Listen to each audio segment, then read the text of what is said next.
नेपाल विरोध की आग में जल रहा है।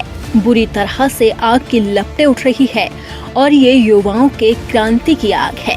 जेनजी प्रोटेस्ट ने इस तरह से प्रदर्शन किया कि नेपाल में तख्तापलट ही हो गया। प्रधानमंत्री से लेकर राष्ट्रपति, विदेश मंत्री से लेकर वित्त मंत्री ने एक के बाद एक इस्तीफों की झड़ी लगा दी।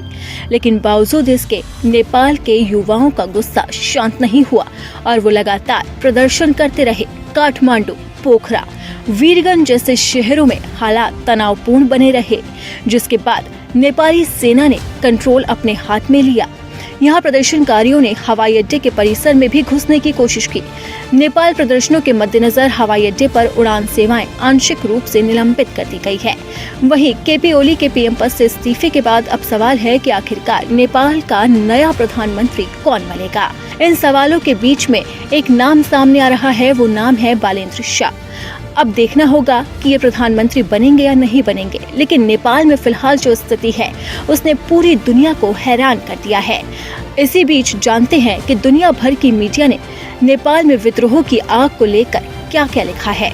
ब्रिटेन से प्रकाशित होने वाले द गार्जियन ने इन प्रदर्शनों को एक व्यापक सामाजिक आंदोलन के रूप में चित्रित किया, जो केवल सोशल मीडिया प्रतिबंध तक सीमित नहीं था, बल्कि नेपाल की राजनीतिक अस्थिरता और भ्रष्टाचार से उपजा था।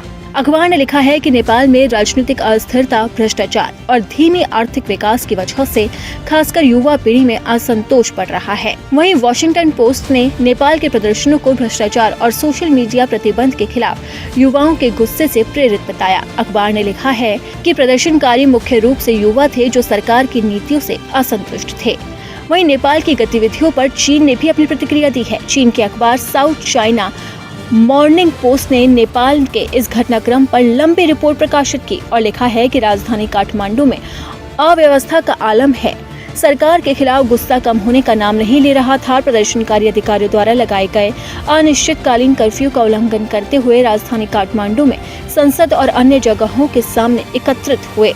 इतना ही नहीं, अल जजीरा ने भी नेपाल की क्रांति पर विस्तार से कवरेज की है। अल जजीरा की अंग्रेजी वेबसाइट ने एक रिपोर्ट में कहा है कि हमने सांस्कृतिक कार्यक्रमों में और मौज मस्ती के साथ एक शांतिपूर्ण विरोध प्रदर्शन की योजना बनाई थी। शुरुआती कुछ घंटों तक सब कुछ योजना के अनुसार ही चल रहा था, जब तक कि बाहरी ताकतें और राजनीतिक दल के कार्यकर्ता विरोध प्रदर्शन में शामिल नहीं हुए और सशस्त्र बलों को उकसाया और पथराव नहीं किया गया।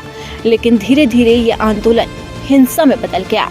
वहीं बांग्लादेश के अखबार द डेली स्टार ने अपने लेख में लिखा है कि नेपाल की सरकार ने अपने देश में सोशल मीडिया पर प्रतिबंध तब लगाया था जब नेपाल में राजनीतिक अभिजात्य वर्ग और उनके बच्चे, जिन्हें नेपो किड्स कहा जाता है, उनको निशाना बनाकर एक वायरल ऑनलाइन अभियान जोर पकड़ रहा था। अब वर्ल्ड मीडिया ने तो नेपाल के विद्रोह पर अलग अलग प्रतिक्रिया दी है, लेकिन वहीं नेपाल के प्रदर्शनकारियों का कहना है कि नेपाल में असली मुद्दा व्यवस्थागत भ्रष्टाचार और असमानता है, जिसके खिलाफ उन्होंने प्रदर्शन किया और सरकार के खिलाफ अपनी आवाज बुलंद की। अब पीएम से लेकर राष्ट्रपति ने तो नेपाल में इस्तीफा दे दिया। अब देखना होगा कि आखिरकार वहां पर हालात किस तरह से शांतिपूर्ण होते हैं।